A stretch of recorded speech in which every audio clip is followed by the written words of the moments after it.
நம்ம ஊர் மினிஸ்டருக்கே இந்த மாதிரியான நிலைமையா தரமான சம்பவத்தை செஞ்சுருக்காங்க.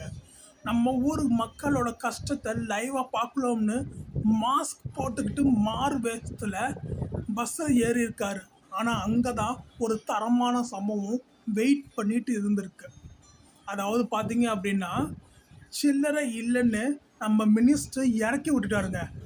ஆப்பிள் ரூட்டில் பஸ்ஸில் ஏறின அமைச்சர் டிக்கெட் எடுக்க 100 ரூபா நோட்டை கொடுத்துருக்காரு. கண்டக்டர் அண்ணன் நோ சேஞ்ச், முதல்ல பஸ்ஸை விட்டு இறங்குப்பா அப்படின்னு நம்ம மினிஸ்ட்ரியே பஸ்ஸை விட்டு கீழே இறக்கி விட்டுருக்காருங்க. மினிஸ்டரோட மைண்ட் வாய்ஸ் பார்த்தீங்கன்னா, நான் யாருன்னு தெரிஞ்சா நீ இப்படி பண்ணுவியா? சார், என் பேர் மாணிக்கம், எனக்கு இன்னொரு பேர் இருக்குது அப்படிங்கிற மாதிரி செய்கை நடந்திருக்கு. ஓகேங்களா?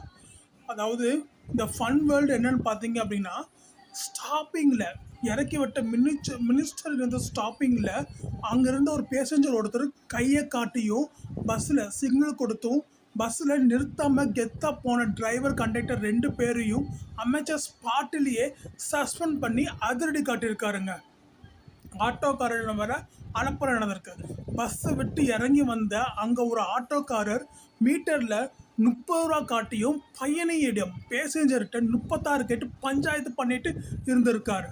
அங்கேயும் போய் புகுந்த அமைச்சர் வச்சு செஞ்சுருக்காரு. மக்களோட டெய்லி லைஃப்பில் இவ்வளோ கஷ்டம் இருக்கா?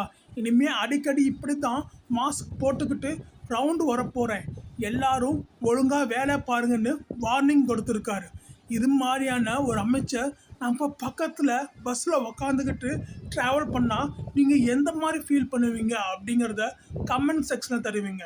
இது மாதிரியான வீடியோ உங்களுக்கு அடிக்கடி வரணும்னா ப்ளீஸ் நோட்டிஃபிகேஷன் ஐக்கானை கிளிக் பண்ணுங்கள், சப்ஸ்கிரைப் பண்ணுங்கள், லைக் பண்ணுங்கள். Please share my channel, please subscribe my channel. Thank you very much.